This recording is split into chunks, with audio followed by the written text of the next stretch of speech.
છે। તો વિદ્યાર્થી મિત્રો, આજનો જે આપણો ટોપિક છે એ છે યુનિટ નંબર 5 પ્રાકૃતિક પ્રકોપ। એમાં બીજો પોઈન્ટ જેનું નામ છે જ્વાળામુખી। આપણે જે અગાઉના વિડિયોની અંદર આપણે શું જોઈ ગયા હતા? ભૂકંપ જોઈ ગયા હતા। ભૂકંપ એટલે શું? ભૂકંપ કેન્દ્ર એટલે શું? ભૂકંપ નિગર્મન સ્થાન એટલે શું કહેવાય? ભૂકંપ મોજા એટલે શું કહેવાય? બરોબર, આવા અલગ અલગ પ્રકારના પ્રશ્નો એમાંથી પૂછાતા હોય છે। હવેનો જે આપણો ટોપિક છે એ છે જ્વાળામુખી। તો જ્વાળામુખી છે એ આપણે ઘણી બધા વિડિયોની અંદર જોયેલું હશે, મૂવીની અંદર જોયેલું હશે, ક્યાંક એવા યુટ્યુબ ચેનલની અંદર આપણે જ્વાળામુખી જોયેલું હશે। તો જ્વાળામુખી જે આપણે દ્રશ્ય જોયેલું છે એ કેવું હોય છે કે એક ડુંગર જેવું હોય છે, એક શંકુ આકાર હોય છે, ત્યાંથી ધીમે ધીમે ધીમે લાવા શું નીકળતો હોય છે। અમુક તો એવા વિડિયો જોયેલા હોય છે કે લાવા છે એકી સાથે આમ બહાર નીકળતો હોય ને આકાશમાં આખો ફેલાઈ જતો હોય છે, એની સાથે રાખ ને ખડકો ને એવું બધું ઉછળતું હોય છે। તો અને બીજી રીતે એવું જોયું હોય કે ધીમે ધીમે ધીમે ધીમે જે જ્વાળામુખી છે એ શું થતો હોય છે? ફેલાતો હોય છે। તો આ રીતના દ્રશ્યો છે।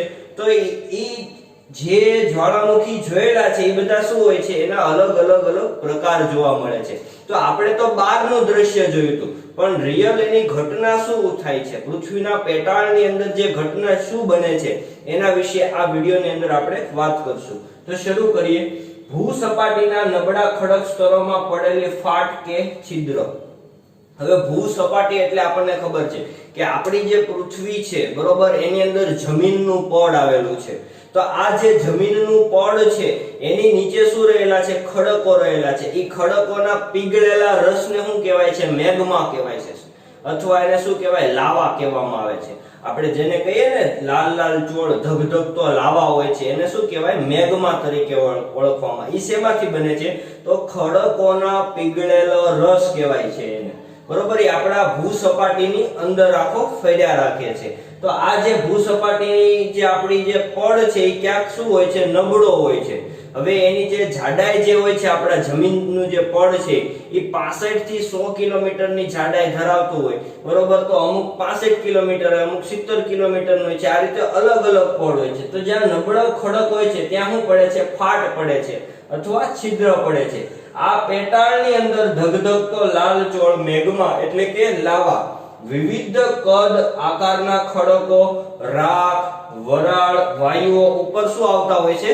ઘસી આવતા હોય છે। તો આપણે ઘણા બધા એવા વિડિયોની અંદર જોયેલું હશે કે ભાઈ જે લાલચોળ મેગ્મા બહાર નીકળતો હોય છે એમાં વિવિધ આકારના કદો બહાર નીકળે, એમાં હું ખડક નીકળતા હોય છે, રાખ નીકળતી હોય છે, વરાળ નીકળતી હોય છે, વાયુઓ નીકળતા હોય છે। આ બધું ક્યાં? ઉપર આકાશ તરફ ઉછળતું હોય છે।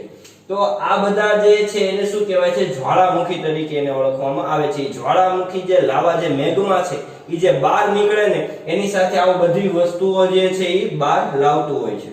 તો જ્વાળામુખી જે વિસ્ફોટ થાય છે એના મુખ્ય કારણો કેટલા છે? ટોટલ 4 કારણો છે। કેટલા કારણો જોવા મળે? 4 કારણો। એમાં પહેલું કારણ પૃથ્વીના પેટાળનું તાપમાન, એટલે કે પૃથ્વી જે આપણી છે એની જે પેટાળની અંદર શું? તો કે તાપમાન છે। તો આપણે યુનિટ નંબર 2 ની અંદર જોઈ ગયા હતા કે પૃથ્વી છે સૂર્યમાંથી શું થયેલી છે? છૂટી પડેલી છે। પહેલા એક અબંધ ગોળો હતો, ધીમે ધીમે ધીમે ધીમે કરોડો વર્ષો જતા ગયા એટલે ઠંડો પડ્યો, વાતાવરણ આખું સર્જન થયું, અને હજી પણ ધીમે ધીમે ધીમે જે પૃથ્વીના પેટાળની અંદર શું રહેલું છે? તાપમાન રહેલું છે। એ તાપમાનમાં જો વધારો થાય છે, બરોબર, એના કારણે પણ શું થાય છે? જ્વાળામુખી વિસ્ફોટ થાય છે। બીજું, પ્રવાહી મેગ્માની ઉત્પત્તિ। જ્યારે પ્રવાહી છે એટલે કે મેગ્મા એટલે કે લાવા રસનું જ્યારે નિર્માણ વધુ પડતું થઈ જતું હોય છે ત્યારે જ્વાળામુખીનું વિસ્ફોટ થાય છે। વાયુ અને વરાળનો ઉદ્ભવ થાય છે। જ્યારે વાયુ અને વરાળ, હું તમને સમજાવું કે વાયુ વરાળ ક્યાંથી આવે? દાખલા તરીકે હું એમ કહું કે ચોમાસાના સમયગાળા દરમિયાન વરસાદ પડે છે, વરસાદ જમીન ઉપર પથરાય, પાણી પથરાય છે આખો, એટલે જમીન છે એ પાણીનું શું કરે છે? શોષણ કરી લે છે। એ ધીમે ધીમે જે પાણી જે છે એ તિરાડ દ્વારા જમીનના પેટાળમાં જાય છે। તો જમીનના પેટાળમાં શું રહેલું છે? તાપમાન રહેલું છે। સ્વાભાવિક છે, પાણી ગરમ થાય એટલે વધારે પડતું ઉકળવા મળે, એટલે શેમાં રૂપાંતર પામે છે? તો કે વાયુઓમાં રૂપાંતર પામે છે। તો આ વાયુ અને વરાળ ઉદ્ભવે છે। હવે એ શું કરે? હંમેશા વાયુ છે ઉપર જવાનો પ્રયત્ન કરશે તો એ દબાણ કરશે, શું કરશે? દબાણ કરશે. અથવા જે મેઘમાં રહેલો છે એની નીચે પણ અમુક ઘણા બધા વાયુઓ જોવા મળે છે, બરોબર. આ વાયુને ઉપર આવવા એને પ્રયત્ન કરતા હોય છે, તેની સાથે લાવાય નીકળતો હોય છે, તો એ રીતે પણ જ્વાળામુખીનું વિસ્ફોટ થાય છે. ચોથું, મેગ્માનું ભૂસપાટી તરફ વહન. જે લાવા છે, બરોબર, એ ભૂસપાટી તરફ વહન થતું હોય છે, તો તે જ્વાળામુખી વિસ્ફોટન થાય છે. તો વિદ્યાર્થી મિત્રો શરૂ કરીએ. હવે મેઘમાં નીચે રહેલા ભારે વાયુઓ મેઘમાની ઉપર ધકેલે છે. હવે મેઘમાં છે એટલે કે લાવારસ, લાલ ચોળ ધબધબતો લાવા, એની નીચે આ મેઘમાં છે, એની નીચે શું રહેલા છે? વાયુઓ રહેલા છે. એટલે વાયુ શું કરશે? ઉપર જવા પ્રયત્ન કરશે. એટલે શું કરશે? વાયુઓ છે એ મેઘમાની નીચે એટલે ઉપર પ્રયત્ન કરે તો સ્વાભાવિક છે વાયુ ઉપર જવાનું, એની સાથે શું મેઘમાં ઉપર જવાનો છે. નબળા ખડક સ્તરોની તિરાડ કે ફાટ દ્વારા પ્રવેશેલા પાણી વરાળ થાય છે. હવે સ્વાભાવિક છે, જે જોયું ને કે નબળા ખડક હોય છે ત્યાંથી શું પાણી પ્રવેશે છે. પાણી પ્રવેશ કરે, બરોબર, એટલે તિરાડ કે ફાટ દ્વારા પ્રવેશેલા પાણી, નીચે તાપમાન છે એટલે પાણીનું શું થવાનું? રૂપાંતર વરાળમાં, એટલે વરાળ બને છે. આ દબાયેલી વરાળનો જથ્થો પૂરતી જગ્યા ન મળતા તે વેગથી બહાર નીકળવાનો શું કરે છે? પ્રયત્ન કરે છે. હવે સ્વાભાવિક છે પાણી તો શોષણ થાય, વરાળનું થોડું કઈ ઉપર જવા માટે શોષણ થાય ન થાય, એટલે શું કરે? એને પૂરતી જગ્યા ન મળે એટલે શું કરતું હોય છે? દબાણ કરે. શું કરતું હોય? દબાણ કરે છે. આ દબાણ કરવાનું શું કરે? એ પ્રયત્ન કરે, એટલે કે બહાર નીકળવાનો એ પ્રયત્ન કરે. આ પ્રયત્નમાં પ્રવાહી મેઘમાં પણ બહાર ખેંચાઈ આવે છે. હવે સ્વાભાવિક છે આ પૃથ્વીનું પડ હોય, બરોબર. હવે આ મેઘમાં અને વાયુ હોય એ ઉપર આવા દબાણ કરે. હવે પૃથ્વીનો પોપડો જ્યાં ફાટ તૂટી ગયેલો હોય ત્યાંથી શું થઈ જાય? માર્કર બહાર નીકળી જાય. તો એ જ રીતે સેમ પ્રોસેસ આની અંદર થાય છે. એટલે પ્રવાહીની સાથે કોણ આવે છે? મેઘમાં પણ બહાર ખેંચાઈ આવે છે. અને મેઘમામાં રહેલા વાયુઓ દબાણ મુક્ત બનતા, હવે સ્વાભાવિક છે મેઘમાં એને શું કરેલું હોય? દબાયેલું હોય. હવે દબાણ મુક્ત બને એટલે ફૂલ ગતિથી આગળ વધે. એક કોઈ પણ ફુગો હોય છે, ફુગો, બરોબર, હવે એ ફૂલાવેલો હોય એટલે હવાથી બહાર નીકળવાનો પ્રયત્ન તો કરતો જ હોય, પણ શું બહાર ન નીકળી શકે? કોઈ ટાચણી હોય, આપણે ટાચણી અડાડીએ એટલે એક જગ્યાએથી દબાણ મુક્ત થયું કહેવાય, બરોબર.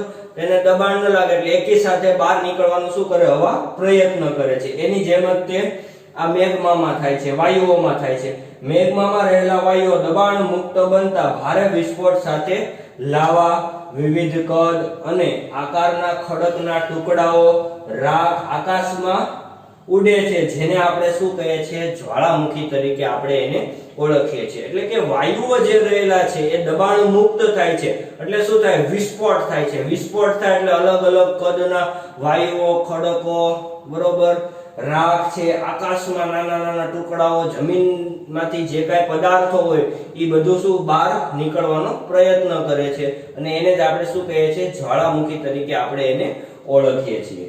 તો બધા જ્વાળામુખી પદાર્થ નીચે પડે છે અને શંકુ આકારનો ઢગ બને છે. સ્વાભાવિક જ છે. હવે જ્વાળામુખી જે હોય, બરોબર, એ આ એક પૃથ્વીનું પડ છે. હવે અહીંથી બહાર નીકળવાનું એટલે એ બહાર નીકળવા માટે શું કરે? આ રીતનું જમીનનું પડ શું થઈ જાય? ઉપર જતું જાય છે. આ બધું જમીન નિર્માણ થાય. પછી અહીંથી શું થાય? જ્વાળા બહાર નીકળતો હોય છે. આ એનો શું થઈ ગયો કહેવાય? એક માર્ગ થઈ ગયો કહેવાય. શું થઈ ગયો કહેવાય? માર્ગ થઈ ગયો આકાશ તરફ. હવે ઈ નીચે પડે એટલે શું થાય? શંકુ આકાર બને. શું બનતું હોય છે? આ રીતનો શંકુ આકાર બને છે. કેમ કે સ્વાભાવિક છે મેઘમાં એટલે કે જે લાવા છે એ ઠરે એટલે શેમાં રૂપાંતરણ પામે છે? ખડકોમાં રૂપાંતરણ પામે. દાખલા તરીકે આ જ્વાળામુખી નીકળ્યો અહીંયા, બરોબર, એટલે નીચે પડવાનો જ છે, બરોબર. નીચે પડે એટલે ઠરી જાય ને એટલે એક શંકુ આકારનો એક આકાર ધારણ કરે છે. વરાળ, વાયુનું પ્રમાણ વધુ હોય અને ભૂસપાટીનું પડ નબળું હોય તો ભયંકર વિસ્ફોટ થાય છે. હવે એમ કહેવા માંગે છે કે વરાળ છે, જે વાયુઓ છે, એનું પ્રમાણ ખૂબ જ વધારે જોવા મળે છે, અને ભૂસપાટીનું પડ એટલે કે જે આપણું પડ છે એ કેવું જોવા મળે? નબળું હોય છે. તો સ્વાભાવિક છે ભયંકર વિસ્ફોટ થવાનો જ છે. કોઈ પણ એવો ફુગો લઈ લો, બરોબર, જે નાનો ફુગો હોય, હવે એને ફૂલાયા જ રાખો તો એનું પડ ક્યારેક કેવું થતું જાય? પતલું થતું જાય, બરોબર. તો સેમ એની ઈ જ પોઝિશનમાં કે ભૂસપાટીનું જે પડ છે, બરોબર, એ કેવું થતું જાય છે? નબળું પડતું જાય. અને શરૂઆતમાં કેવું હોય છે? સારું હોય છે, પછી કેવું થઈ જાય? નબળું પડતું જાય છે. તો ભયંકર વિસ્ફોટ થાય છે અને એના વિરુદ્ધ પ્રમાણમાં જો તો વાયુઓનું પ્રમાણ કેવું હોય, ઓછું હોય છે. ભૂસપાટીનું પડ નબળું છે નહીં, એટલે ઓછું, પડ કેવું છે, મોટું છે. એટલે ધીમે ધીમે ધીમે ધીમે લાવા છે એ શાંતિથી શું થતો હોય છે, પથરાતો હોય છે. એવું નહીં આ વિસ્ફોટ થાય એટલે ઉચ્ચ આકાશમાં ઉડે છે, બરોબર, તો વાયુનું પ્રમાણ વધુ હોય, પડ નબળું હોય એટલે પડ ફાટે છે. અને પ્રમાણ ઓછું હોય વાયુનું અને જે પડ છે જમીનનું જાડું હોય તો જે જ્વાળામુખી જે લાવા છે એ નીકળે છે ધીમે ધીમે ધીમે શાંતિથી કેવો થતો હોય છે, પથરાતો હોય છે. તો જ્વાળામુખીના ટોટલ કેટલા પ્રકાર છે? 3 પ્રકાર છે. કેટલા પ્રકાર? 3. આ જે જોયા હતા એ જ્વાળામુખી વિસ્ફોટના કારણો કે જ્વાળામુખી શું લેવા થાય છે, શેના કારણે થાય છે, એ આ 4 અને આ એના શું છે, પ્રક્રિયા. એમાં 3 છે: સક્રિય જ્વાળામુખી, સુષુપ્ત જ્વાળામુખી અને મૃત જ્વાળામુખી. તો સક્રિય જ્વાળામુખી એટલે શું? તો કે ગમે ત્યારે કોઈ પણ એવા વાયુઓ હોય છે, મેગ્મા હોય છે, બરોબર, મેગ્માની ઉત્પત્તિ થઈ હોય છે, વાયુઓની કે વરાળની ઉત્પત્તિ થઈ છે, પૃથ્વીનું તાપમાનમાં વધારો થયેલો હોય છે, મેગ્માનું ભૂસપાટી તરફ વહન થવાનું હોય છે. તો આવા સમયગાળા દરમિયાન જે તાત્કાલિક જે હવા છે, વાયુઓ છે, બરોબર, મેગ્માને બહાર કાઢવા માટે ગમે ત્યારે નીકળી શકે છે. એને શું કહેવાય? સક્રિય જ્વાળામુખી તરીકે એને ઓળખવામાં આવે છે. એટલે સક્રિય જ્વાળામુખીની અંદર વરાળો ને એવું તો શું થતું હોય, સમયાંતરે નીકળતું જ રહેતું હોય છે, વાયુઓ નીકળતા જ જોવા મળે છે. એટલે સક્રિય જ્વાળામુખી એને જ કહેવાય છે કે જે ગમે ત્યારે કોઈ પણ સમયે રાખ નીકળતી હોય છે, વરાળો નીકળતી હોય છે, ખડકો નીકળતા હોય છે. અને સુષુપ્ત જ્વાળામુખી એટલે એવા જ્વાળામુખી કે એકવાર જ્વાળામુખી ત્યાં નીકળે, બરોબર, પછી કેવો થઈ જાય છે, શાંત થઈ જાય છે, પછી બહુ લાંબો સમય થાય છે અને પાછો જ્વાળામુખી ત્યાંથી વરાળ ને એવું બધું નીકળતું હોય છે. એને શું કહેવાય? સુષુપ્ત જ્વાળામુખી તરીકે એને ઓળખવામાં આવે છે.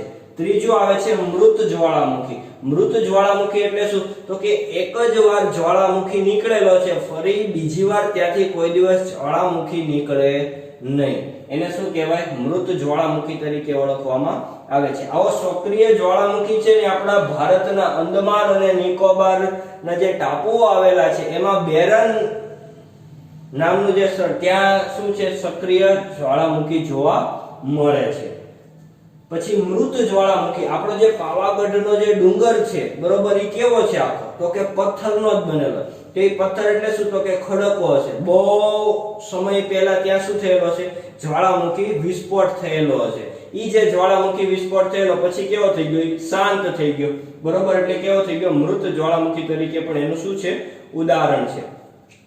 9મા ધોરણની અંદર હું તમને એક ટોપિક સમજાવીશ ભાઈ, હિમાલયની ઉત્પત્તિ. એની અંદર પણ આવી જે ઘટના થયેલી ભાઈ, હિમાલયનું જ્યારે નિર્માણ થયું, બરોબર, ત્યાંથી સમુદ્રમાંથી આખો હિમાલય બહાર નીકળી આવ્યો અને એના દક્ષિણ ભાગમાં શું થયેલા? જ્વાળામુખીઓ નીકળેલા કે જેને આપણે હાલની અંદર જે ખેડૂત લોકો હોય છે એને ખબર હોય કાળી જમીન આવે. તો કાળી જમીન શું છે? ઈ જ્વાળામુખીમાંથી જે ખડકો ઠરી ગયેલા છે, બહુ સમય જતો રહ્યો અને કાળી જમીનમાં શું પામે છે? રૂપાંતર પામે છે. તો આ રીતે અલગ અલગ પ્રકારના જ્વાળામુખીના પ્રકાર છે: સક્રિય, સુષુપ્ત અને મૃત જ્વાળામુખી. વિશ્વમાં અલગ અલગ જગ્યાએ અલગ અલગ જ્વાળામુખી જોવા મળતા હોય. ક્યાંક સક્રિય હોય, ક્યાંક સુષુપ્ત હોય, ક્યાંક મૃત પણ જોવા મળે છે. ભારતના અંદમાન અને નિકોબાર દ્વીપ સમૂહમાં માત્ર એક જ જગ્યાએ જ્વાળામુખીઓ જોવા મળે છે. કયું? તો કે બેરન નામનો ટાપુ. જ્યાં વિસ્ફોટ થાય છે ત્યાં ભયંકર વિનાશ સર્જાય છે. સ્વાભાવિક જ છે કે કઈ સારી વસ્તુ તો છે નહીં. એક દ્રષ્ટિએ સારી છે ને એક દ્રષ્ટિએ વિનાશ સર્જક પણ જોવા મળે છે. તો વિસ્ફોટ થાય ત્યાં ભયંકર નુકસાન થાય છે. તો જ્વાળામુખીમાં થતા ફાયદા જોઈએ આપણે. તો જ્વાળામુખીથી શું વ્યક્તિઓને ફાયદો થાય છે? તો કે હા, ચોક્કસ. જ્વાળામુખી તો ઘણા બધા ફાયદા થાય છે. પહેલા જોઈએ કે જ્યાં જ્વાળામુખીનું નિર્માણ થાય છે, બરોબર, ત્યાંની જે જમીન છે ને એ ફળદ્રુપતામાં શું થતો હોય છે?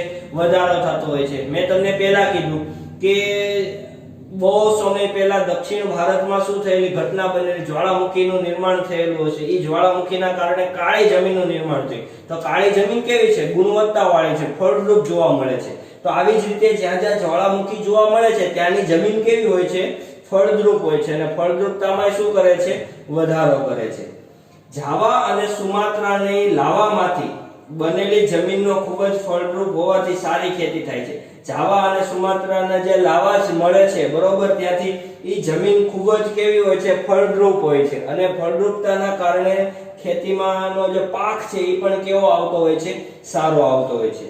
જ્વાળામુખીના ઢોળાવો ઉપરથી પોટાશયુક્ત માટીમાં ખેતી કરી વધુ પાક મેળવી શકાય છે. જ્વાળામુખીનો જે ઢોળાવ છે, જ્યાં જ્વાળામુખી કીધું ને આપણે કે શંકુ આકાર ધરાવે છે, એના જે અલગ અલગ જે ઢોળાવો હોય છે એ પોટાશયુક્ત જે માટીમાં ખેતી કરીને આપણે વધુ પ્રમાણમાં પાક ત્યાંથી આપણે મેળવી શકતા હોઈએ છીએ. પછી જ્વાળામુખીનું એક નાનું અમથું ઉદાહરણ આપણે કહી શકીએ કે ક્યાંક તમે ગરમ પાણીના ઝરા જોયેલા હશે બરોબર. તુલસી શ્યામ છે, ટીમ્બાટુવા છે, પંચમહાલની અંદર આવેલું, તો આવી જગ્યાએ ક્યાંક ગરમ પાણીના શું હોય છે, ઝરા હોય છે. તો આ જે ઝરા હોય છે એ શું લેવા ત્યાંથી ગરમ પાણી નીકળતું હોય, તો એનો મતલબ એમ છે કે એની નીચે શું રહેલો હશે, જ્વાળામુખી રહેલો હશે. શું રહેલો હશે, જ્વાળામુખી. તો આ જે ગરમ પાણીના ઝરા છે એનું જે પાણી છે કેવું હોય છે, જંતુનાશક દ્રવ્ય હોય છે. કેવું હોય છે, જંતુનાશક. તો એનો મતલબ એમ થયો કે ચામડીના દર્દીઓ માટે આશીર્વાદ રૂપ કહેવાય. જ્યાં ગરમ પાણીના ઝરા હોય છે તો કોઈ પણ વ્યક્તિને ચામડીનો રોગ હોય છે તો એના માટે શું કહેવાય છે, આશીર્વાદ રૂપ તરીકે એને ઓળખવામાં આવે છે. પછી જ્યાં જ્યાં જ્વાળામુખીઓનું નિર્માણ થાય છે ત્યાં પારો, એન્ટિમની, સીસુ, જસટ, ટંગસ્ટન, કલાય, ધાતુઓ, આ બધાનું થોડુંક જ આપણે ખોદકામ કરીએ ને બરોબર, તો તાત્કાલિક ધોરણે આ બધા જે તત્વો છે આપણને શું થઈ જતા હોય છે, પ્રાપ્ત થઈ જતા હોય છે. નળીમાં એટલે કે જ્યાંથી જ્વાળામુખી બહાર નીકળ્યો છે ત્યાં લાવા ઠરતા બરોબર કાર્બન પણ શું આવે છે, દબાણ આવે છે. જ્યાં જ્યાં લાવા નીકળેલો હોય છે, નળી હોય છે, એ લાવા પછી શું થાય, સમયાંતરે ઠરી જાય છે અને કાર્બન પર શું આવે છે, દબાણ આવે છે. એ જે દબાણ લાગે છે એના કારણે શેનું નિર્માણ પામે છે, હીરાનું નિર્માણ પામે છે. એટલે એને રૂપાંતરીય ખડક તરીકે પણ એને ઓળખવામાં આવે છે મિત્રો.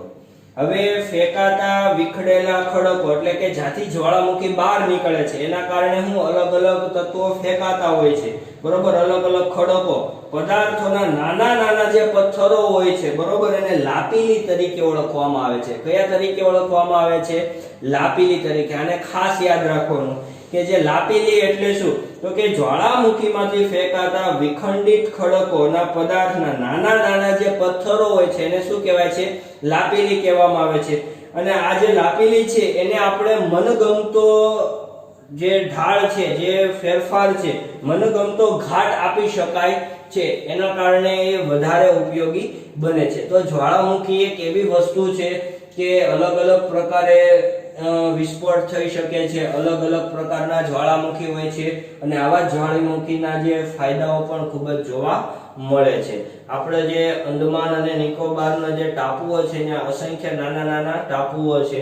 એમાં બેરન નામનો જે ટાપુ છે, કયો ટાપુ, બેરન નામનો ટાપુ, ત્યાં આવો સક્રિય જ્વાળામુખી જોવા મળે છે. અને આપણે ઘણા બધા એવા ડુંગરા જોયેલા હશે કે જે એકદમ કેવા છે, પથ્થરના બનેલા છે. કેવા છે, આખા પથ્થરના. તો એનો મતલબ એમ હશે ત્યાંથી શું નિર્માણ થયેલું હશે, જ્વાળામુખી નિર્માણ થયેલો છે. જેથી કરીને બહુ યુગાંતર સમય જતો જ ગયો અને ખડકોમાં નિર્માણ પામેલા છે બરોબર. પછી કેવા થઈ ગયા, સુસુપ્ત જ્વાળામુખી. પછી ત્યાંથી બીજી વાર કોઈ દિવસ જ્વાળામુખી નીકળે નહીં. તો આ રીતે અલગ અલગ જ્વાળામુખીના પણ શું જોવા મળે છે, પ્રકાર જોવા મળે છે. તો આ હતું જ્વાળામુખી.